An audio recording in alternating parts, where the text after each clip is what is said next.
Welcome back, everybody. Last week we covered gendered language in women's colleges in Massachusetts, so I thought this week we would tackle a story more close to home, especially near and dear to our hearts, especially in our home state of Florida, and the horrible bills that have been passed harming our queer community. And as always, I am Ana Perez, and we have Isabella Walker and Alan Rivera Jaramillo.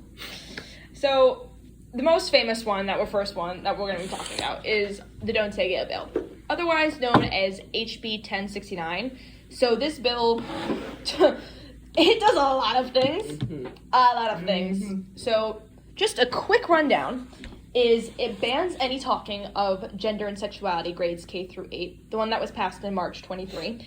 It also creates an anti-LGBTQ definition of the term sex by limiting it to reproductive function. Additionally, this bill requires teachers to only refer to students by their names given at birth, and also requires that for teachers, so basically prevents trans students and trans teachers from living with their true name.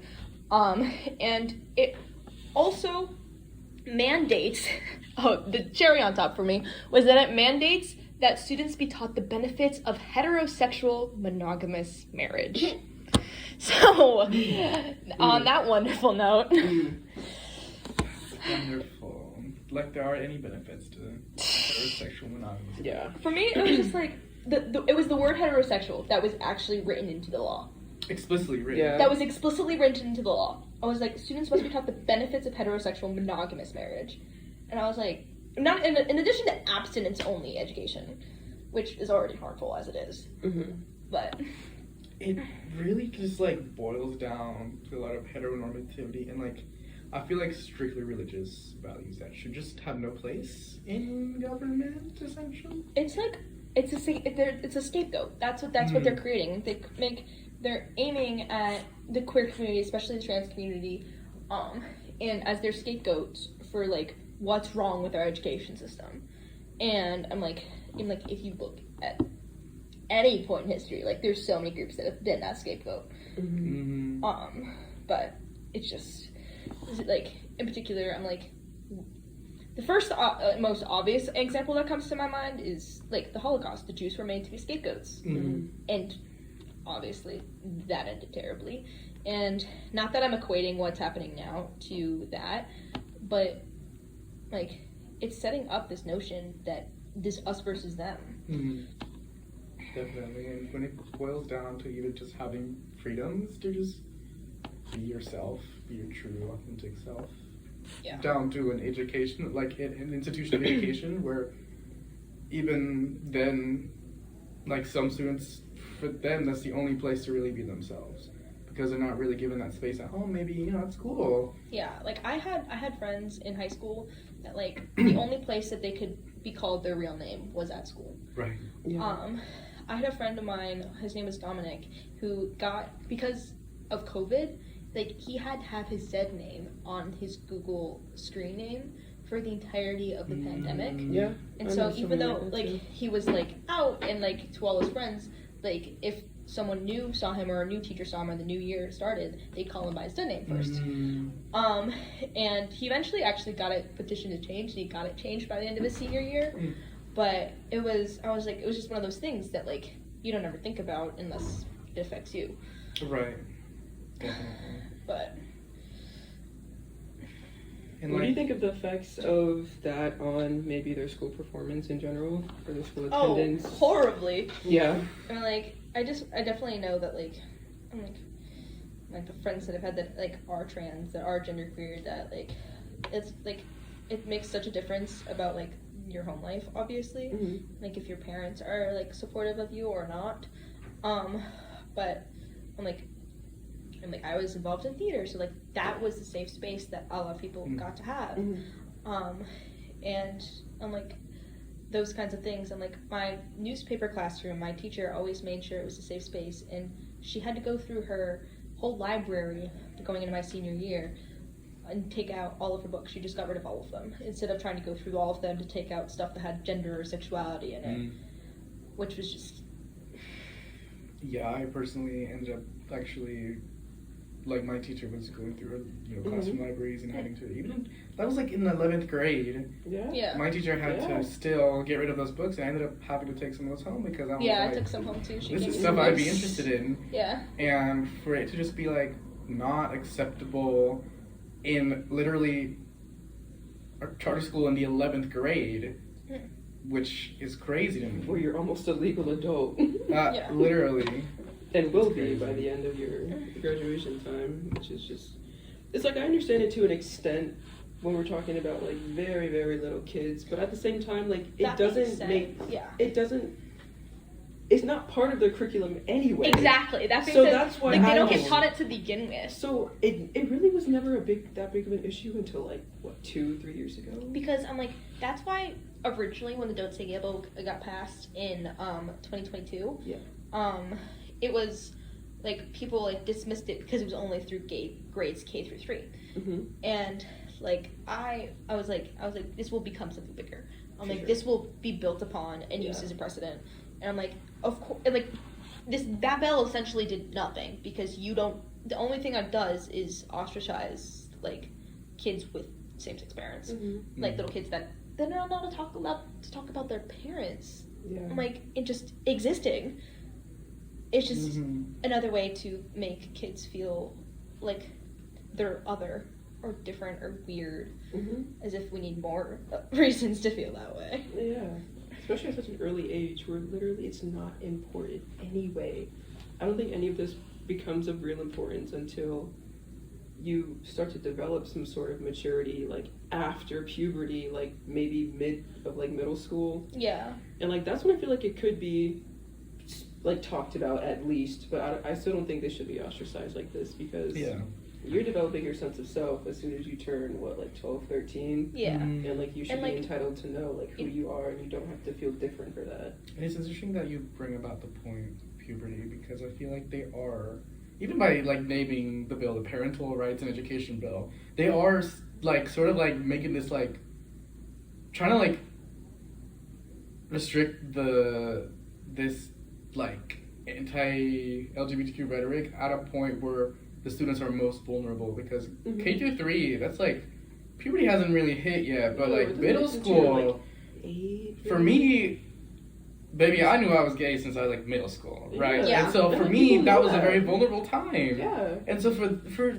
those middle schoolers to not even have the possibility of a space to learn more about themselves and traverse this, like, obviously, and a safe and like a place that's like not the internet, like where people will like the internet exactly, and like you can learn so many like horrible things when you have the school system teaching you. And when they took away the books, I'm like, it doesn't even have to be explicitly said inside of a classroom, but for a kid to like sit and find a book about maybe some sort of gay couple, like a romance or like some sort of like fiction or even non-fiction, like that is something that they can connect with and like feel a sense of normality within themselves. And like it doesn't even have to be explicitly said or like in the actual curriculum of the classrooms, but I just thought like the book ban was so representation in books. So what sucks, I'm from Palm Beach County, and in Palm Beach County we had pretty good sex education.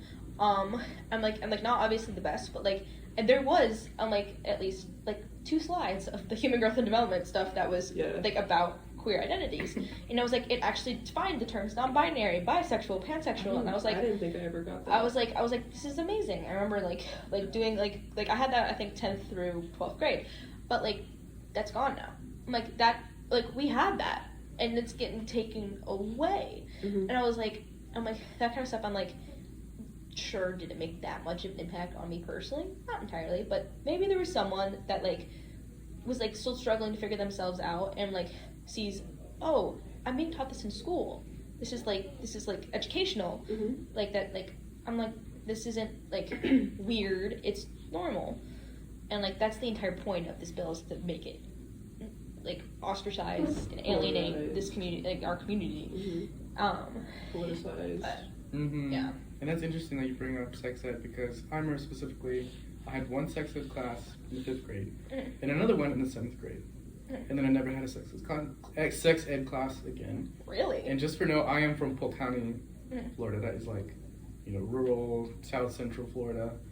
We had And one even every then- single year. It was the end of the year. No your, sex science, ed. your science class would teach you human growth and development. That was what it was called. No, not a single sex ed class even in high school. And it was a My charter human school. growth too. development stopped. Like, we never got to finish 9th grade, so we never did it. And then from 10th to 12th, I never had one ever again.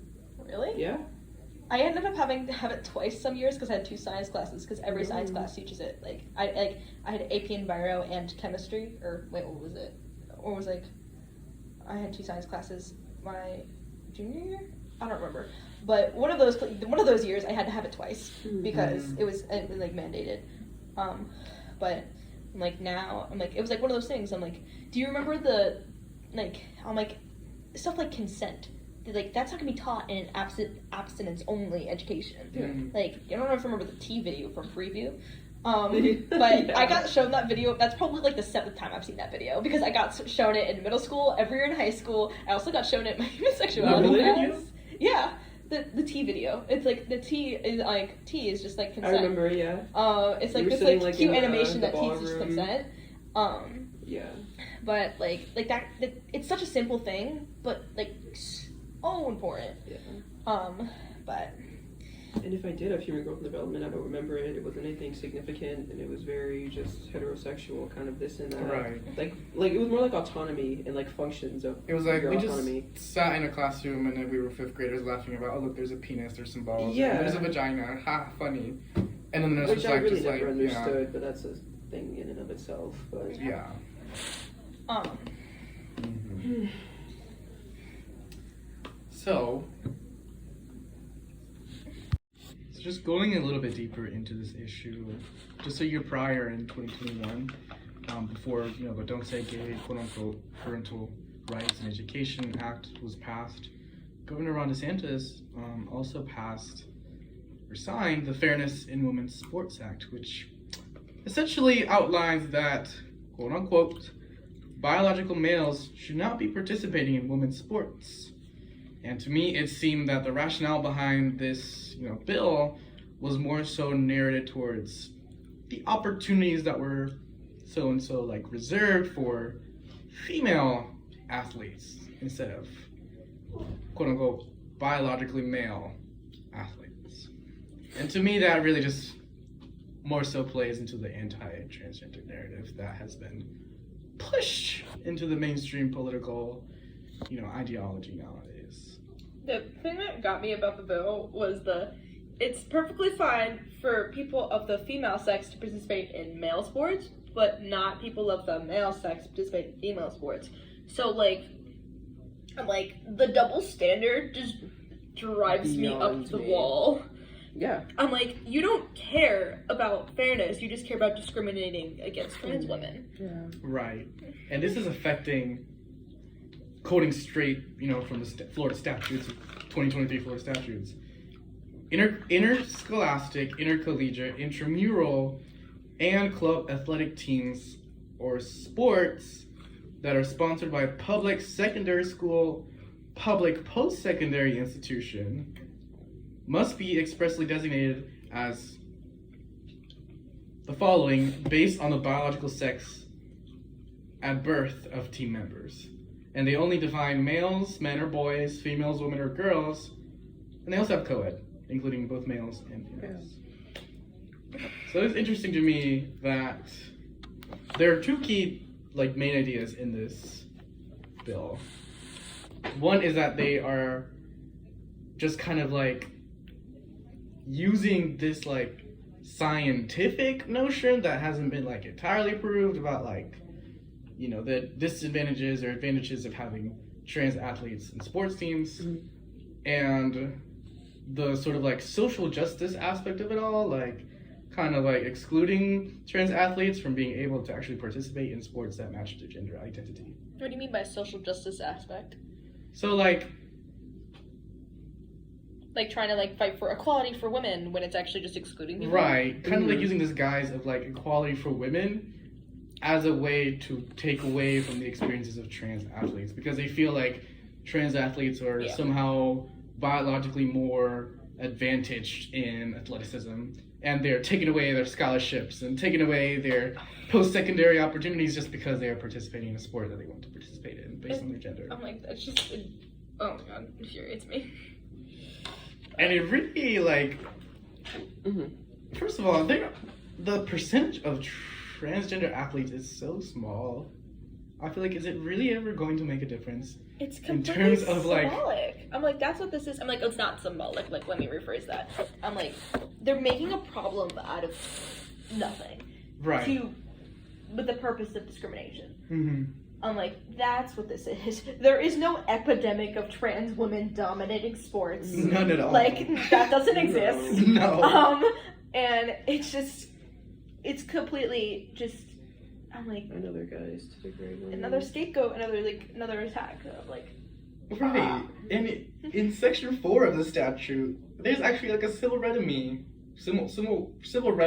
clause, where basically anyone is like any student who feels that they're deprived of any athletic opportunity or suffers quote unquote direct or indirect harm as a result of a violation of the section is allowed to basically press charges against the athlete or the school because they feel that the athlete or the school has broken some sort of rule about like the rights reserved to only female athletes or such and such. That is absurd. Which we have seen that happen, and the effects it's having on, you know, the students and how it's actually outing the students on a national level because it has just become such a big topic in like this political theater of anti-trans legislation. yeah. And like that's the new like boogeyman. It's like trans women, like Apparently. which is just What did they ever do to you? exist. God That's what forbid they trans did. women exist. God forbid trans anybody exists. And I'm like, I'm like, this kind of stuff, especially, okay, like, this is just mini rant, but, like, the fact that, like, you're using, like, to a binary, like, way of defining sex is just wrong. It's just factually inaccurate because there are 3 sexes. Intersex people exist. I'm like, you cannot, like, even if you're trying to define justified biological sex, you cannot. There is more than 2. There is 3. And I'm like, and if you actually take a look at history, gender is completely a societal construct. And like that statement sounds very abstract, but like it really is not. Like it really is not. Gender is what we make it. Yeah. Like which is like the colors we associate, like boys do blue, this, girls do this, like boys boys are blue, this, girls are act pink. like Like that this, used to be switched. Like in like the Victorian area, like okay, actually, do not quote me on this, but like in the past, I don't want to say a specific date because I don't remember specifics. But like it used to be normal for like wealthier families to dress boys up in dresses when like before like the age of 5.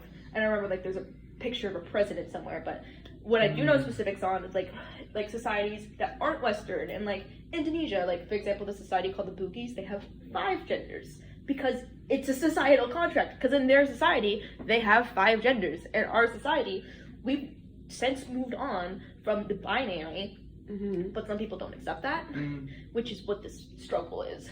But like, I'm like, you can't just say that there are 2 genders because like you're wrong.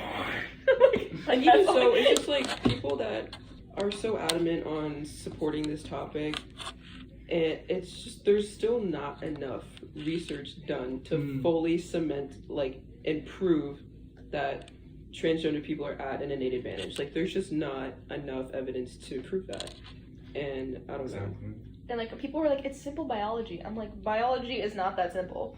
I'm sorry, you don't have a degree in biology last I checked. I'm like, it's like people like just commenting and trolling on Instagram. I'm like, it's not that simple. And people don't realize that like a lot of cis women have just more innate strength than some cis men. I'm like it's not women fair. Like can be naturally over 6 feet or naturally under 5 feet. Yes. You have biological differences within the sex of just cisgender women. Yeah. And it's the same thing with men. It is not exclusive to trans people. Like look at the NBA. There's like no one that's under like 5'10", 5'11", like because like that's just because you have a natural advantage. I'm like, are we gonna ban tall people from basketball? Like that's just dumb. Like, that is entirely unfounded. Yeah. Like that's entire. Like that's how this argument. Like I see it in my head. Yeah. And when you have, so for example, when I was doing my research on this, because, you know, we love to be educated, we love to be informed, there was an interview with a doctor, a literal professor, an endocrinologist and professor at the University of Washington School of Medicine, Dr. Brady Ainawalt. I'm sorry if I butchered that name. He quote-unquote said, "One group argues that we should allow everybody equal access to participate in sports based on the gender they self-identify with.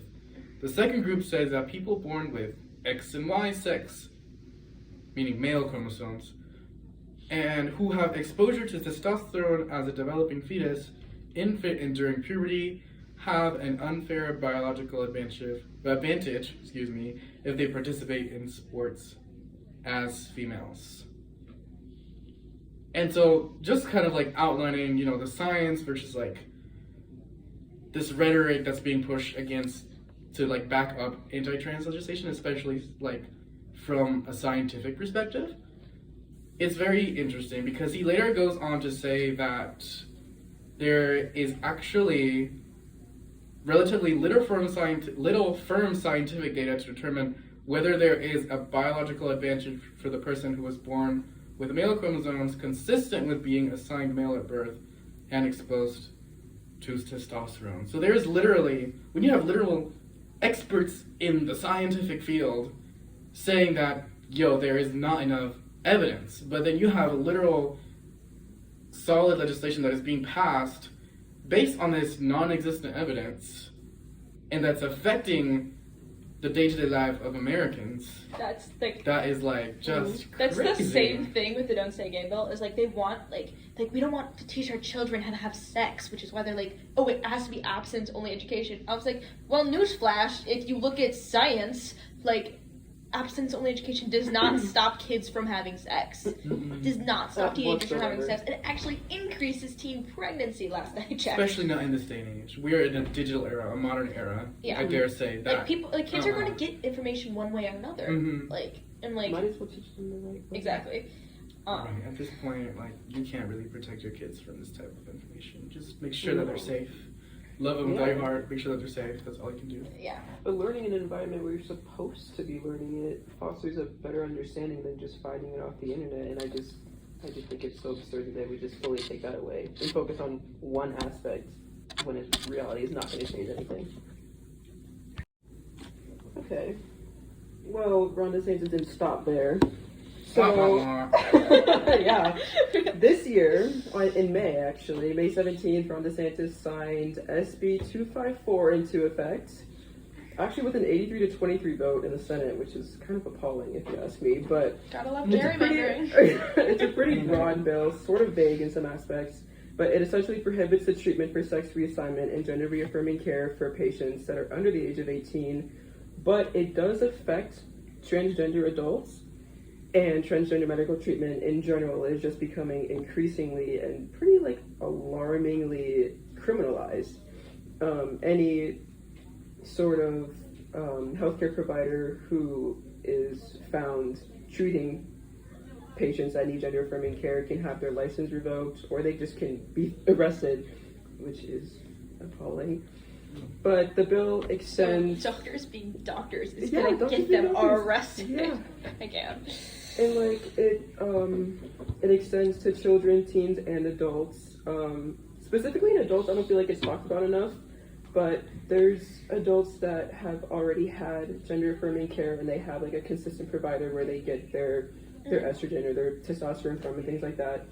And now they don't have that. It's being taken away from them, and they're now worried about their bodies reverting back to their biologically assigned gender at birth. And it doesn't just affect kids. It also doesn't just affect trans people. Not at all. There are cis men and cis women that get estrogen and testosterone supplements when they're older. And now you're just making it harder for everyone. Those hormones are not exclusive to trans people whatsoever. Exactly. Some people need them to regulate their periods as a regular woman. Some people need them. Or testosterone boost I don't know, I've definitely seen those supplements advertised on TV to boost muscle growth and muscle growth yeah. and I'm and bodybuilders. that's it's something like you're attacking one community, but you're hurting everyone. Everyone. Yeah. And not to mention, I'm like, it's just the trans people in healthcare thing just like kills me so much because I'm like, how many people I've known personally that are trans that haven't had like supportive parents that aren't able to transition as kids, as they're adults, it's really hard because it's so expensive. And this is just making it harder. And those kinds of things lead to such bad depression, such bad. That's just. Yeah. I'm like too little TW right here. But like self-harm and like suicidal ideations. So true. It is so heightened. Me. It is so heightened I'm when like, people and children and teens who are more than of the age to make mature decisions for themselves and mature informed decisions, which I think is such a construct because some kids are forced to grow up really fast and their level of maturation is much different than other kids at their age where they're very young, like middle school, things like that. So I don't really believe in the whole like you have to be of a certain age because everyone's maturation is very different. But just the understanding of the choice of wanting to get this care for yourself to feel right in your own body, like it's just being taken away from them.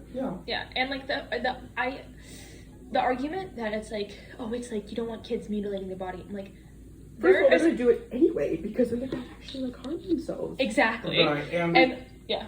Like, I don't know why they're preaching about like genital mutilation and all of that when they literally practice like circumcision and all of that. I was like, okay, the double standard, just gave a double standard. Yeah, the whole like Ron DeSantis office, like their whole premise was protecting against mutilating our kids, which I'm like, you kind of are doing intrinsically anyway when kids like want it may to not harm be themselves. externally now, it's going to be internally. Yeah, for not like wanting to live And how it's they live. really not like anybody's forcing these kids to have their stuff mutilated. Like, like they're going out there and like making these conscious decisions about like their identity and who they are and who they and want the to thing be. is I actually in my human sexuality class I took a semester, Yeah. I learned that kids as early as 4 or 5 years old understand the concept of gender. Like they understand like the gender roles in society, and like I'm like, oh, I'm a girl, I want girl toys, like that, like just like little stuff like that. And also, generally speaking, when kids transition, it's just a social transition, especially kids before puberty. It's just wearing clothes that are girl clothes or boy clothes, and like having a haircut that's a girl haircut or a boy haircut. And I love the concept of indoctrination, as if you're not already doing that to kids by saying that like girls have to be this and boys have to be this. It's like, so two-sided, and people do not talk about the other side. That not all families, but a lot of families, conservative families, are very like innately doing that to their kids and like it's like that kind of thing. I was just like, kids know from a young age. I'm like, you're allowed to know you're a girl if you're a cis girl, but you can't know you're a boy if you're a trans boy. I'm like why is one so wrong about the other? And like it's the same double standard with like queer people. I'm just like, oh, if you're straight, you're young enough to have crushes, but if you're gay, you're too young to know that. I'm like, hello? And it's like DeSantis was doing this under the assumption that like he's protecting the rights of parents, but Chevron Jones, a gay Democratic Florida State Senator, made a very good point. He's like, every parent has a right to raise a child the way that they want to be, but it's only wrong when the kid is gay, trans, or bisexual. And I just that's so true. It's like you can parent your kids the way that you want to, as long as your kid is not this. And I just that irks me so bad. It's so true. It's so incredibly true. Like that's why the Don't Say Gay bill like just I was like the whole thing was like, oh, it's parents' rights. It's the parents' rights in education bill. I'm like, you are literally forcing being heterosexual onto people through it. Like the word heterosexual. The word heterosexual was in the bill. Yes. The benefits of heterosexual monogamous marriage. Like, literally, no one was doing that until they started doing it. Like, and they don't want to provide more information about being gay and the gay experience in the LGBTQ community. So even then, if it's the parents' right, there are some parents who are still not even educated enough on this topic to even provide the things that their children need to thrive as individuals. And no one accounts for the parents that actually do support their kids and like will come forth and go to like courts and advocate for their kids and being like, my kid does not want to be here. My kid is suicidal now. Yeah. My family wants to move. We don't want to live in Florida anymore. Right. Like, why aren't we talking about those parents? Oh no, guys, and it's only straight parents because 2 moms and 2 dads. Oh. Like, you're not allowed to talk about that in school. Taboo subject. God forbid. Same-sex couples. God forbid. Oh my gosh. And DeSantis was like, he was making weird remarks about how medical practices or Democrats. He kind of just said they, and I took it upon myself. And I was like, what they are you talking about? Liberals. But, yeah. What they like to use. What they like to call us liberals. He says they are trying to change operations or do sex changes operations on minors, giving them puberty blockers and doing things that are irreversible to them. Puberty blockers are irreversible. Puberty blockers are actually irreversible, and I did a lot of extensive research on that, and I just thought that is something that is so easily searched up on Google, and for you to stand in front of a cheering crowd in Tampa and advocate that to them, that's just so. Now, I will say, I do say that with puberty blockers, I'm fine with anything like that, anything that's reversible, but looking at some trans people who have had surgery have come out and say that they actually regret it. How do you guys feel about that? Okay, I actually did have a full-on discourse with my roommate before this, and she brought that up. She's from Iowa, very conservative state. They don't talk about anything like this. And she understands a lot of their views are, very conservative, very like one-sided. Yeah. And she's not like that herself, but we did talk about this. And I don't know what I was talking about. Oh my god, what were we talking about? The trans individuals who people get surgery. Oh, people who regret it. It's who regret it. A majority do it because of where they are, and like people are pushing them to feel that what they did was so wrong, and they feel even more ostracized than they did before the transition that they transitioned back. And I am just detransitioning. Yes, detransitioning. Detransitioning. My thoughts on that are one, I am so mad I don't have the exact statistics in front of me, but I do know gender affirming surgeries have one of the lowest regret rates of any plastic surgery. Yeah. And you're an adult, you get to make your own decisions about your body. If a cis woman is going to get a boob job, no one's going to be like, oh, but you might regret it. I'm like, yeah, some people will, but there's going to be no legislation blocking you from being able to get a nose job or a boob job or a BBL or all of these plastic surgeries. I'm like, people will yes, you can change your body and regret it. You can get a tattoo and regret it. You can get a piercing and regret it. And that's a permanent thing on your body that's never going to change, but that's your decision to make, especially if you're over 18. And they never title any of that as self-mutilation. Yeah, exactly. Ever. That's why I feel like efforts to criminalize or demonize, it's too much effort. It doesn't have to do with the permanence of it or regretting it. It's it is the X factor is trans people. LGBTQ rhetoric simply for that, and I just again the scapegoat. Yeah. I'm like, that's the X factor. Want to go straight to demonization. They don't want to have any efforts of educating maybe the children, the kids, letting them know hey, this is what a trans life is like. Just weigh your options, and if be prepared for anything that might happen because the world apparently hates you. So for my last bit, just my thoughts on all these 3 bills that we've talked about today. Ever since I was younger, I've been obsessed with searching my own history and researching queer history. And one of the things that I think would genuinely help so much in this country is having queer history be part of American history. And being taught in AP US history or in just American history honors or basic high school courses that you get taught the civil rights movement, you get taught the different movements through history, especially in the 60s, and so on and so forth, and that I feel would have the biggest positive impact. And I don't think it would be overnight, and I don't know how legislation in this environment today would ever get passed. But that is the long-term goal that I have in my life, was to potentially further that goal, which is education. And because when it becomes normal, when it becomes part of our history, when it becomes a part of our national story, then it's no longer an us versus them, it's just us. Normalize. It's a great step forward in normalization, which is a key part of mending all of these. So, final thoughts, Alan? So yeah, for me, I specifically really was interested in sort of like the scientific standpoint of most of these people that are, you know, proposing this legislation, because it's obvious that the science has nothing to say yet. But when people have something to say about the science, that the science isn't even saying anything, but people want to say something and extrapolate and do all of these things, just maybe let's actually listen to the science. Let's actually like give it time. Let's actually like make sure that you're not just passing legislation just to pass legislation because you want to demonize a certain community because of your views, whatever your views may be. It's actually like pertinent that if we want to have effective policy regarding transgender athletes, for example, like we have to make sure we are putting forth equitable solutions. It's fine to be concerned with key biological factors because at the end of the day, like there still just isn't enough information about the effect of puberty blockers and etc. and how this would effectively like impact the outcomes of competitions, for example, when it comes to the Olympics.